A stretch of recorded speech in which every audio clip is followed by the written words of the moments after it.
Dagbovi, mes chers enfants, recevez mes salutations. Cela fait déjà un bon bout de temps que nous nous sommes entretenus, n'est-ce pas? Bien évidemment, j'entends par là se voir en chair de façon physique, car vous êtes tous conscients que je suis esprit et donc omniprésent. La mission de Bonhomme est faire son petit bonhomme de chemin, et je crois qu'à travers vos cheminements avec Dagbo, votre degré de compréhension s'améliore progressivement. Ce sont seuls ceux qui sont hors de la mission et qui ne connaissent pas Dagbo qui ne peuvent pas en témoigner. Mon amour pour ce monde est éternel. J'ai aimé ce monde depuis les origines, depuis vos aïeux, passant par Abraham avec qui j'ai scellé une alliance. Je leur ai promis que sa descendance, dans la foi, sera plus nombreuse que les grains de sable du bord de la mer. Abraham eut une foi profonde en moi. Il m'a aimé et il m'est resté fidèle jusqu'au bout. Je suis resté fidèle à cette alliance que j'ai scellée avec Abraham, depuis Isaac, passant par Jacob jusqu'à ce jour.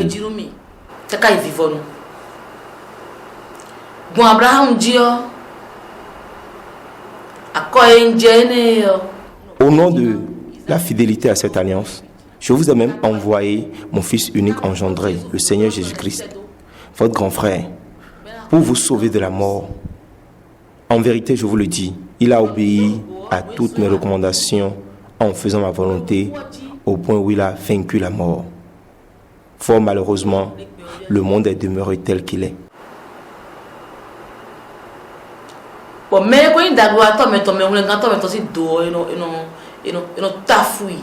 Le genre humain récompense toujours en monnaie de saint son bienfaiteur ou son sauveur. Il lui fait tort, il le rejette, car il y a un seul être qui fourvoie ce monde. Son nom est le démon Satan Belzéboul.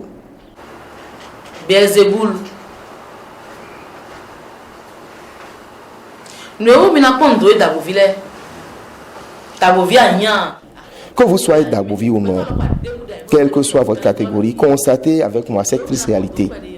Je ne m'adresse pas aux enfants, car ils n'ont conscience de rien. Mais vu l'expérience, avec le nombre d'années que vous les adultes vous avez déjà passé sur terre, vous savez très bien que c'est celui à qui on a tout donné, à qui on a fait le plus grand bonheur, qui s'érige le moment d'après en son pire ennemi. Les personnes de bonne volonté, ceux qui manifestent de la bonté envers les autres, sont toujours ceux qui sont brimés, martyrisés dans ce monde.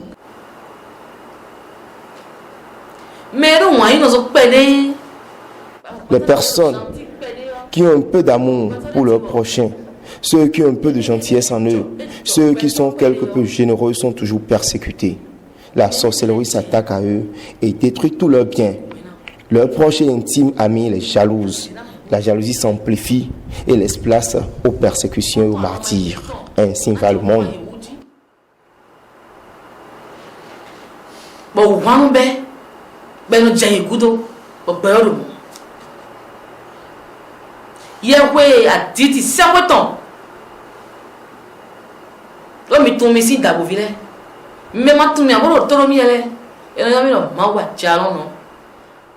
Dagbovi, mes chers enfants, vous me connaissez très bien. Que ceux qui m'écoutent et ne me connaissent pas sachent ceci. Je suis le Seigneur Dieu de l'univers, maître créateur du ciel et de la terre. Je suis esprit, je ne suis pas un être humain. L'apparence que j'ai prise pourrait vous tromper ou vous égarer au point où, comme vous en avez l'habitude, vous allez penser que c'est un simple être de chair comme vous qui s'exprime. Vous scandez à tout bout de champ, parfaite, parfaite. Mais retenez que parfaite est mon temple. C'est la voix de l'Éternel Dieu que vous entendez en ce moment. Une fois que j'aurai fini, je laisserai ce temple. Mais vous ne le verrez plus. Seuls ceux qui habitent avec le temple le verront. Ceci n'est qu'une parenthèse. Cher Dagbovi, considérez ce puissant archange particulier que j'aimais par-dessus toute chose au paradis et qu'on appelait Lucifer à l'époque. Lucifer signifie lumière, car c'est de moi qu'il est sorti. Moi-même, on m'appelle lumière et en ma présence, les ténèbres disparaissent. C'est lui, le tout premier archange, le plus puissant que j'ai créé, et j'ai décidé de lui donner mon nom afin qu'il soit un autre moi-même.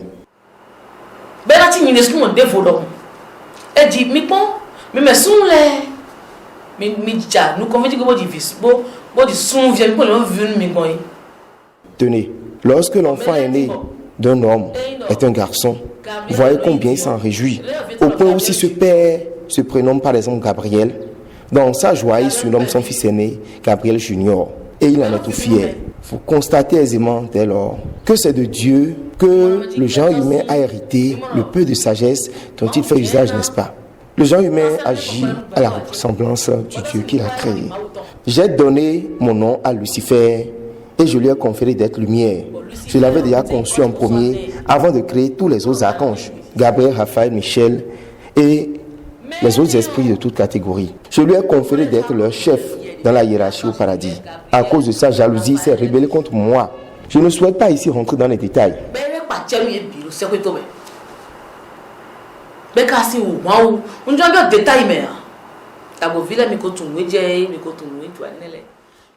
Tous les Dabovi maîtrisent très bien ce qui s'est passé.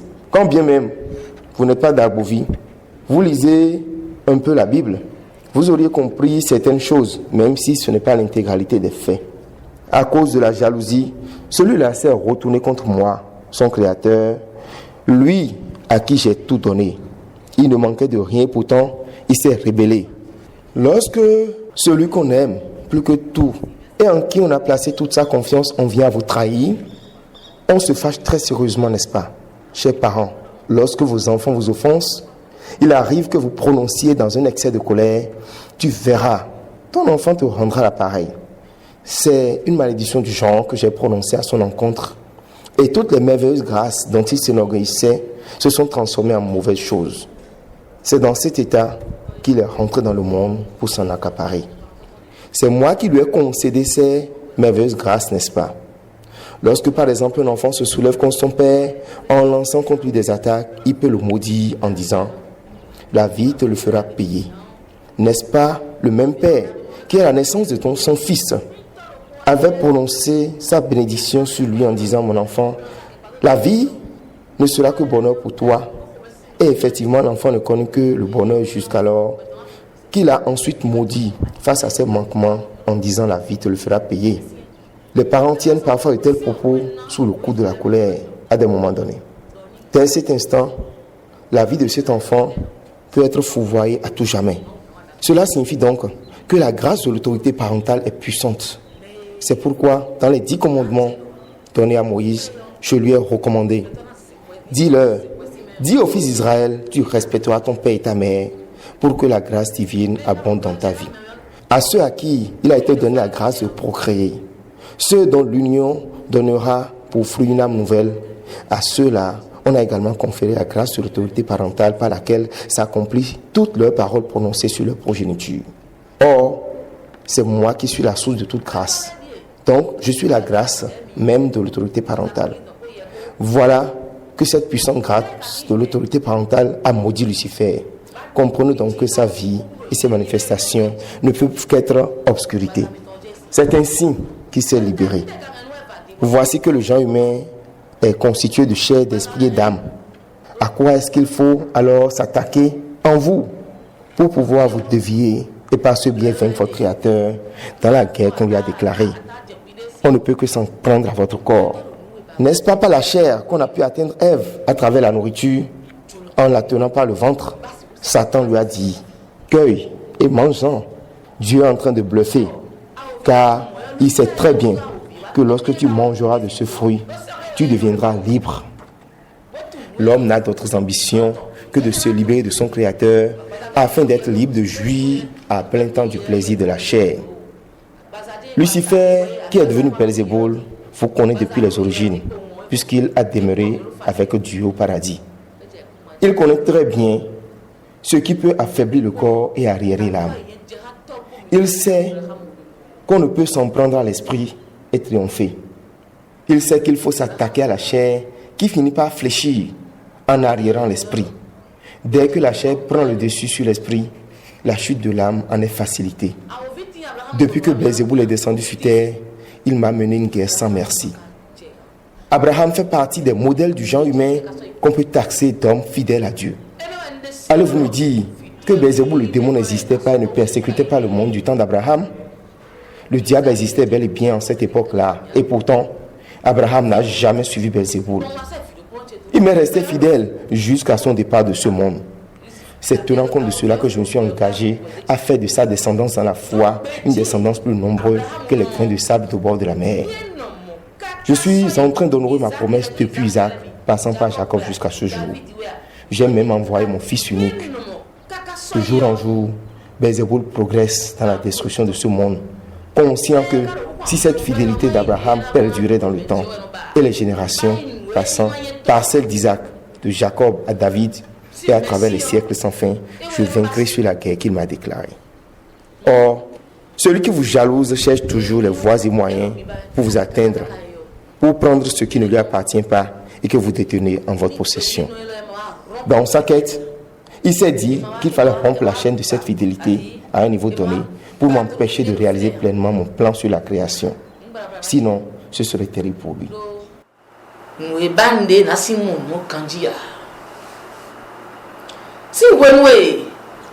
le temps où Abraham conduisit la vie d'Ismaël et de son fils Isaac, car retenez qu'Abraham n'est pas le père géniteur d'Ismaël, mais il a gardé s'être occupé de lui comme s'il était son propre fils. Je ne veux pas rentrer dans les détails dans le présent propos, mais tous les Dabovi sont assez éclairés sur le sujet en question. C'est depuis cette époque-là qu'Ismaël a été poussé à se rebeller contre Abraham. On l'a monté contre Abraham en l'instruisant sur le fait que si tu ne te révoltes pas contre Abraham, Isaac te ravira tout ton héritage. Car il faut le reconnaître, j'ai comblé Abraham d'immenses fortunes. C'est ainsi que j'agis en faveur de tous ceux qui me restent fidèles et me craignent. Dabovi, mes chers enfants, demeurez fidèles à votre Dabo. Je ne compte pas faire un certain nombre de déballages par la présente, mais retenez que malgré le fait qu'il ait poussé Ismaël à la révolte contre Abraham, avec pour conséquence la création de la religion islamique, il n'était pas satisfait. Dès cet instant, j'ai pressenti que le monde courait à sa perte.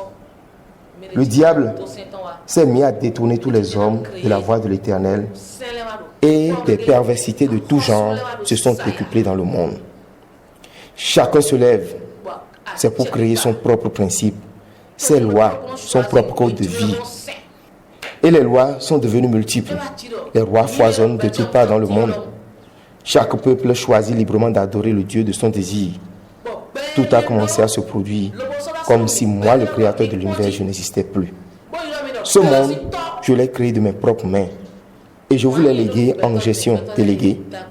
À vous les êtres humains, vous nommant de ce fait Beto, ce qui signifie littéralement en anglophone possesseur du monde.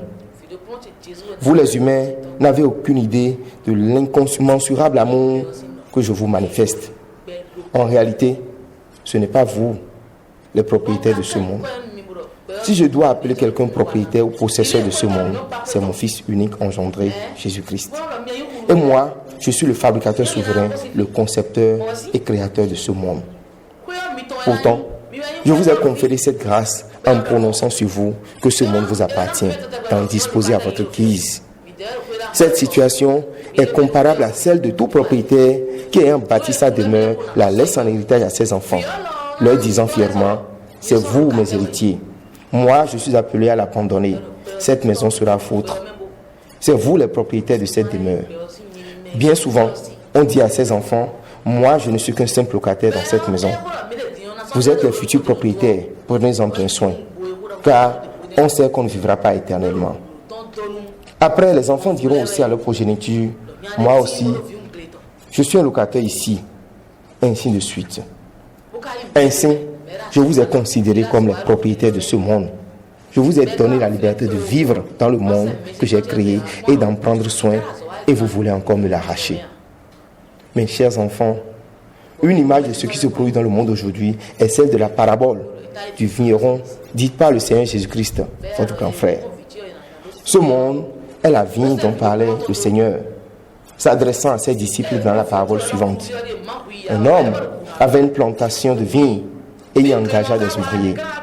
À un moment donné, il décida d'envoyer ses serviteurs pour vérifier si les ouvriers accomplissaient réellement leurs tâches dans la plantation de vignes. Mais les ouvriers tuèrent les serviteurs sous prétexte qu'ils allaient leur prendre la plantation de vigne. Le propriétaire de la vigne se dit alors, je vais envoyer mon fils bien-aimé. Ils auront probablement du respect pour lui. Et effectivement, il envoya son fils unique engendré. Mais quand les ouvriers le virent, ils se dirent les uns aux autres, voici le futur héritier. Si nous ne le tuons pas, il nous arrachera la plantation de vigne. Ils se ruaient donc sur lui et le tuèrent. Eh bien, que leur fera le propriétaire de la vigne à son arrivée? Voilà là où nous en sommes aujourd'hui.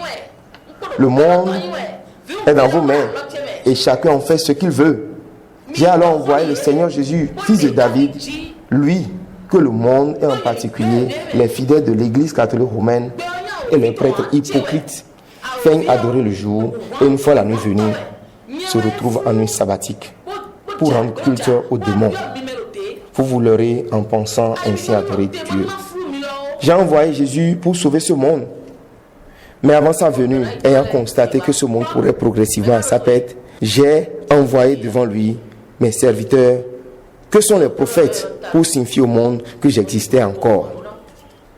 Que je demeure le Seigneur de l'univers, le maître et créateur de ce monde. Que la plantation de la vigne demeure entre mes mains. Voici ce que je leur avais assigné comme mission. Instruisez-les, guidez-les, afin qu'ils se ressaisissent et retrouvent le droit chemin. Ce monde n'appartient pas au diable, j'en suis le propriétaire. Le démon est jaloux. C'est moi qui l'a trahi. Il s'est rebellé avant de descendre s'en prendre à vous. Soyez éveillés afin qu'il ne vous fourvoie point. Les prophètes étaient nombreux à venir dans ce monde. Pourtant, qui les a écoutés? Personne ne les avait écoutés. Lorsqu'ils se mettaient à parler, on les considérait comme des fous. Ils étaient lapidés à coups de pierre et pourtant, ils étaient venus éveiller vos consciences et éclairer vos lanternes. Ils furent tous, sans exception. Alors j'ai décidé que j'enverrais mon fils unique. Mais avant qu'il ne vienne dans ce monde, sa venue devrait être annoncée, consignée dans des testaments écrits pour que tous sachent qu'il était en route. Ainsi, ils auraient un peu de crainte afin que lorsqu'il viendrait, tout le monde puisse le reconnaître. Que Dieu demeure le seul créateur et maître et que rien n'a changé. Car toutes ces prophéties à travers la bouche des prophètes est envoyée et leur révélation se serait accomplie à la lettre. Ainsi ils craindraient mon fils. Ils auraient un peu peur et ils auraient de l'estime et du respect pour lui. Les saints du paradis se sont mis à la tâche. Ils ont accompli toute cette tâche avec dévotion et succès. La venue du Seigneur Jésus-Christ a été annoncée et consignée par écrit un peu partout. Et tout le monde savait qu'un être aussi mystérieux viendrait sauver le monde. Tout ceci a été écrit afin que ce soit un témoignage. Et pour que le monde se rende à l'évidence que Dieu existe encore et que sa volonté et ses paroles s'accomplissent toujours. Les hommes ont été prévenus par moult moyens de la venue du Sauveur sans manifester le moindre désir de conversion. Mieux, ce fut l'opportunité pour eux d'affûter leurs armes. Ils s'étaient mis sur pied de guerre et s'étaient préparés à le combattre. Bon, Jésus, Dès l'entrée de Jésus-Christ dans le monde, les humains s'en entreprirent d'exterminer tous les enfants de son âge, afin de l'éliminer par tous les moyens. Toutes les tentatives pour l'empêcher d'accomplir sa mission furent vaines. Il a d'abord accompli la mission pour laquelle il est venu dans le monde jusqu'au bout, avant que, par ma divine providence, je les ai laissés exécuter leur projet de l'éliminer. C'est moi-même qui l'ai voulu, sans ma volonté, il ne l'aurait jamais atteint. Afin que le Fils unique, l'héritier, ne le reprenne ce monde, Belzéboul a manipulé les humains en s'immisçant dans leur conscience. Ils se sont soulevés contre le seul et unique bienfaiteur et l'ont tué. Lui qui leur a été envoyé pour les sauver de cette féroce et méchante bête qu'on appelle Satan. C'est toujours vos bienfaiteurs qui sont mal vus et deviennent vos victimes.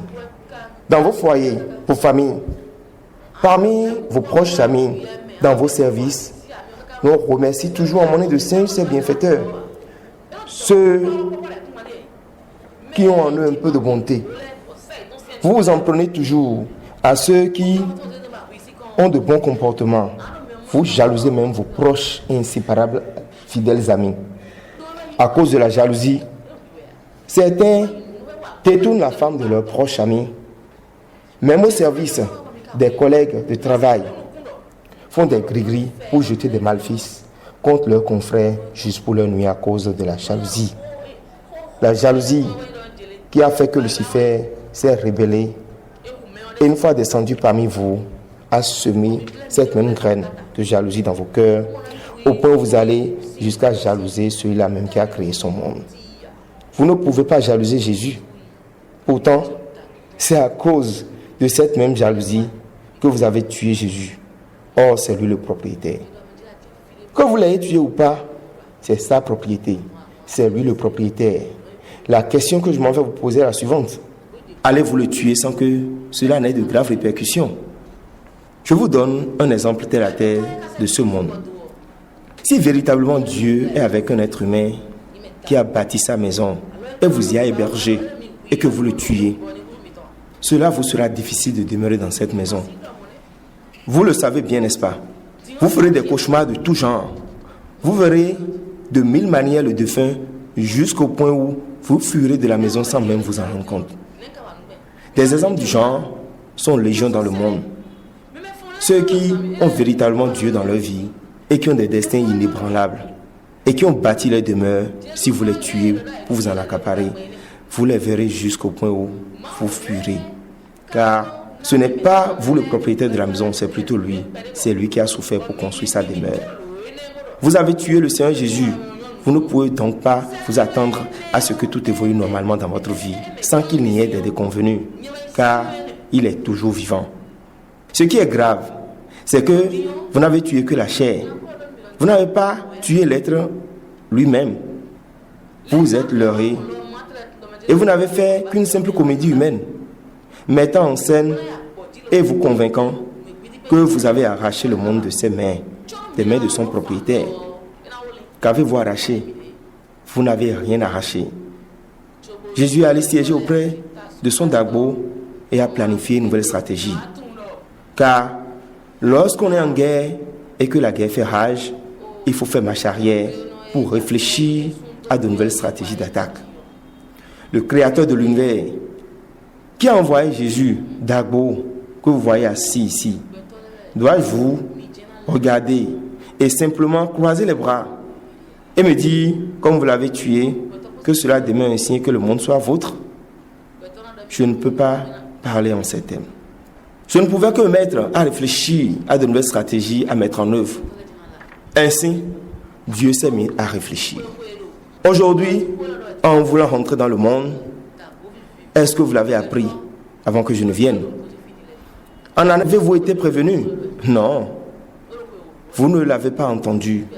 N'est-ce pas une sagesse de la culture fond qui enseigne que l'on ne se laisse pas prendre 2 fois de suite au même piège? Ou autrement, l'on apprend de ses erreurs. Les fonds le disent si bien.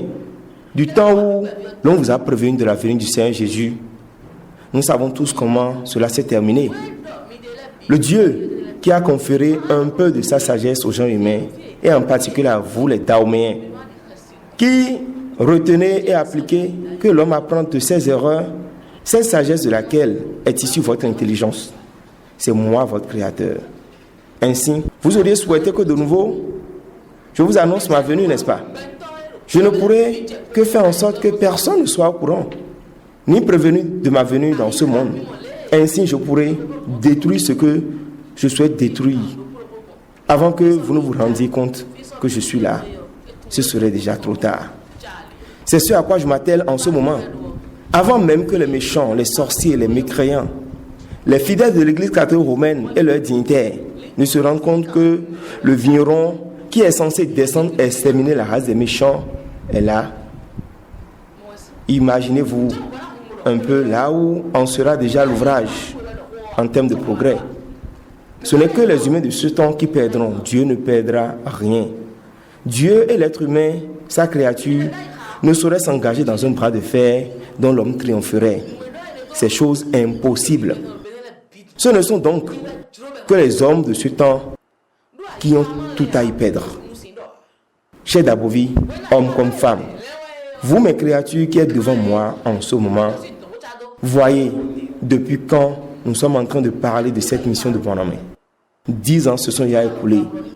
Comment un petit enfant peut se prétendre être Dieu? Comment Dieu aurait-il des seins? Comment une femme peut se prévaloir être Dieu? Et beaucoup d'autres allégations encore. Quel impact tout ceci a produit à travers le Dahomey? Quel malheur s'est-il déjà abattu sur le petit enfant dont il est question? Laissez-moi juste vous dire un mot en face de toutes ces âneries que vous racontez. Et c'est là où vous devez avoir une sainte crainte vis-à-vis de moi. C'est encore moi qui ai suggéré tout cela à vos consciences et vous pousse à le dire, afin que je puisse accomplir mon œuvre. C'est là tout le mystère où vous devrez me craindre. Je suis maître possesseur de toutes les consciences humaines. Vous devez apprendre que j'ai forcément un moyen sûr par lequel je reçois simultanément toutes les prières des êtres humains à travers le monde. Lorsqu'un concepteur construit sa voiture, il connaît dans les moindres détails les circuits de son système de fonctionnement. Il le maîtrise, si bien que lorsque la voiture a une panne, il sait à quoi s'attaquer pour résoudre le problème. C'est exactement comparable à ce concepteur. Toutes les âmes sont reliées à mon être. Lorsqu'il y a un court-circuit dans le système, je le sais automatiquement. Avant qu'un être humain n'ouvre sa bouche pour sortir une parole, c'est d'abord la conscience qui en est le siège de conception. Or, c'est bien moi-même Dago qui ai créé ce siège d'où vos idées sont émises et que vous appelez conscience. C'est donc moi qui ai voulu que l'on raconte toutes ces âneries à mon sujet dans ce pays. Car il faut avoir pensé et conçu ces paroles quelque part avant de les sortir par ses lèvres. Or, à l'instant même où vous pensez, le lien qu'il y a entre vos âmes et moi me met automatiquement au courant. Et pourtant, je laisse faire. Si en ce temps, je disais en ma conscience que celui qui dira cela mourrait, c'en serait ainsi. C'est là où c'est à la fois mystérieux et redoutable. À tous ceux qui me désignent par le diable et m'appellent parfaite, je dis ceci: aucun diable ne saurait avoir une aussi grande puissance et laisser les gens lui jeter tant d'opprobre. Je possède de puissantes et incommensurables grâces à débordement et en plénitude. Je suis infiniment puissant. Même les peuples du Dahomey peuvent en rendre témoignage. En ce qui concerne les Romains et aux catégories, j'y reviendrai plus tard. Je vous donnerai dans les moindres détails la manière dont je détruirai, je pèse bien mes mots, je détruirai les uns après les autres les murs de l'église catholique romaine. Il n'en restera même pas un seul debout. Le Seigneur Jésus, votre grand frère, vous avait dit du temple de Jérusalem, il n'en restera même pas pierre sur pierre. Je suis celui qui accomplira toutes ces œuvres. Voici celui qui mettra fin à tous les petits sorciers du Bénin et à ceux du monde entier. La haine et les ragots fusent de toutes parts. Depuis les origines, le genre humain est resté tel. Les hommes sont demeurés immuables. Jusqu'à présent, le monde est demeuré tel et n'a pas évolué d'un seul pas. Les hommes n'écoutent et ne suivent que la voix du démon. Si vous n'avez pas voulu écouter mes serviteurs, les prophètes, au point même où vous les avez tués et tué mon fils unique engendré, ce n'est pas moi que vous écouterez. C'est seulement à ceux que j'ai donné de me reconnaître qui me reconnaîtront. C'est seulement ceux à qui j'ai donné la grâce d'écouter mes paroles et de les mettre en pratique afin de pouvoir être sauvés qui peuvent être sauvés. Je n'en ai pas donné la grâce au Pharaon. Vous voyez comment il a fini par périr.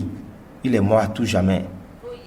Je n'en ai donné la grâce ni à Sodome ni à Gomorrhe. J'ai exterminé des peuples des générations entières, car je n'ai même pas désiré qu'ils survivent, car ils m'ont méprisé et bafoué, moi leur créateur.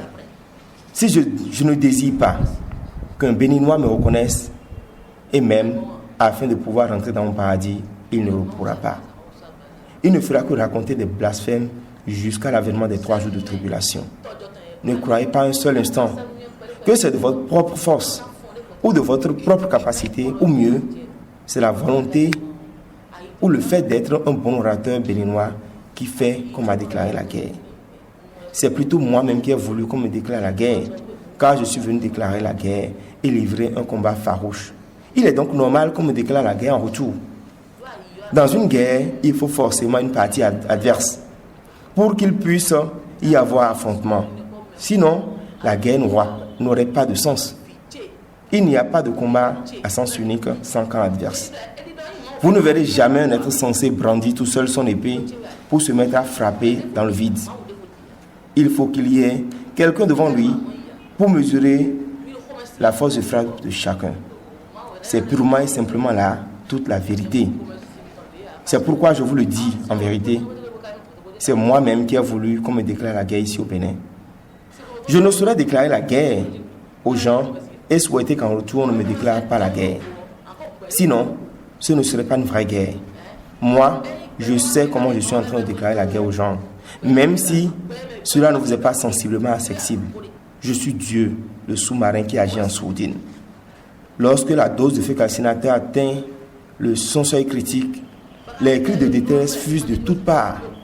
On dit souvent que lorsque la misère atteint son seuil culminant, les plaintes fusent de partout. Donc, la guerre ne peut que progresser. Vous relayerez toujours ce que j'aurais mis dans vos consciences.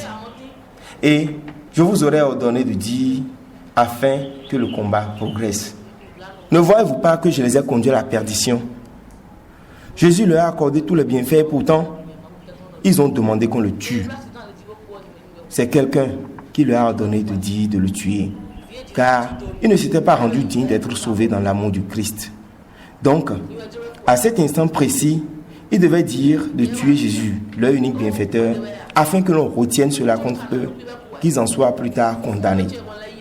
Je suis la source de toute sagesse et j'ai accordé une petite parcelle de cette sagesse à tous les hommes venant dans le monde. Aussi, j'ai accordé à chacun la faculté psychique qui lui permet de raisonner. Lorsqu'on annonce à un homme que Dieu, le créateur de l'univers, a pris chair et œuvre à Banamé, la jugeote recommande de dire « J'irai voir ce qui se passe à Banamé ». Est-ce vrai ou faux que Dieu a pris chair? Telle devrait être la logique qui doit guider le raisonnement de tout être humain. Tu peux y aller et trouver que ce n'est pas Dieu rebrousser chemin. Si tu n'en prends pas conscience, sache que c'est Dagbo lui-même qui l'a voulu ainsi. Oui, c'est ainsi car je suis maître et directeur de toutes les consciences. Dagbo vit mes chers enfants, adultes de tout genre, béninois, sachez que vous êtes tous mes enfants, vous êtes tous mes créatures. L'important n'est pas de croire que je suis Dieu ou non. Vous êtes déjà tous mes créatures. Il n'y a pas un autre monde, ni un autre Dieu. Vous n'avez pas d'échappatoire.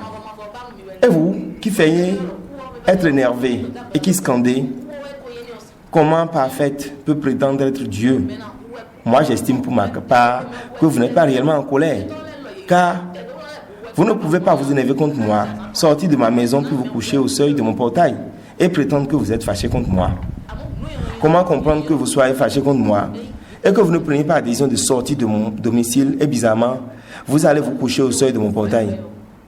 Si vous étiez réellement fâché contre moi, il y a longtemps que vous auriez abandonné mon monde et vous vous seriez retrouvé dans un monde autre que ce qui m'appartient. Si vraiment le fait qu'un homme ait dit qu'il est Dieu vous choque autant et vous fâche jusqu'à ce point, vous seriez déjà arrangé pour vous retrouver dans un monde autre, où vous n'aurez pas supporté d'entendre ce son de cloche. Telle doit être normalement votre réaction. Vous vivez dans mon monde que j'ai créé, vous vivez sur la terre que j'ai faite. Vous respirez mon air et vous osez me critiquer arrogamment. Vous faites l'important, l'intellectuel, et même de loin, vous arrivez à diagnostiquer ce qui se passe à Banamé. Cessez de vous leurrer. C'est bien regrettable que tout le monde ne puisse pas être sauvé. Vous répétez inutilement quel Dieu tue, quel Dieu menace de mort. Celui qui est mort par accident, n'est-ce pas moi qui l'ai tué? C'est moi qui ai voulu qu'il meure. L'avez-vous oublié? Le bébé qui vient à peine de naître et qui rend l'âme dès les premiers cris. N'est-ce pas moi qui ai donné, qui a repris sa vie? Quel tort m'a-t-il causé? A-t-il déjà connu un péché? Quand bien même j'ai permis qu'il meure, ce souffle que j'ai retiré automatiquement ne m'appartient-il pas? Retenez donc une fois pour toutes que Dieu tue bel et bien. Comment celui qui a créé la vie et la mort ne tuerait-il point? C'est ceux dont il désire la mort qui meurent. L'armée de Pharaon d'Égypte n'a-t-elle pas été décimée? Comment peut-on prétendre que Dieu ne tue pas? Dieu tue. C'est l'amour de Dieu qui ne veut pas que l'homme meure pour toujours. Mais s'il ne s'agit que de la mort dont vous parlez, c'est-à-dire la séparation de l'âme et du corps, Dieu le fait. C'est Dieu qui permet l'arrêt du souffle de vie chez l'homme. Vous les humains désignez cela par la mort. Ce que vous pouvez dire est ceci: Dieu ne souhaite qu'aucun de ses enfants périsse et aille en enfer. Dieu veut que tous les hommes aient la vie éternelle, c'est tout. C'est parce que je vous veux dans la vie éternelle que j'ai pris cher. Si je vous souhaite la mort éternelle, je n'aurais jamais pris cher. Vous croyez que c'est la séparation de l'âme et du corps qui est la mort? Non, ce n'est pas cela la mort. Si l'on s'en tient à cela, je tue tous les jours. Je tue les hommes tous les jours. Je tue les sorciers à chaque instant. J'en tue tous les jours. J'en tuerai jusqu'aux 3 jours de tribulation et j'en tuerai indéfiniment s'il le faut.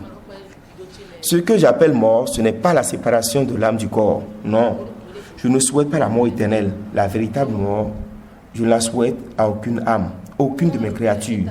C'est pourquoi j'ai pris cher. Que désigne-t-on par la mort éternelle? La mort éternelle, la véritable mort, c'est périr en enfer. C'est aller dans les flammes de la géhenne. Je n'ai jamais souhaité cela à aucune de mes créatures.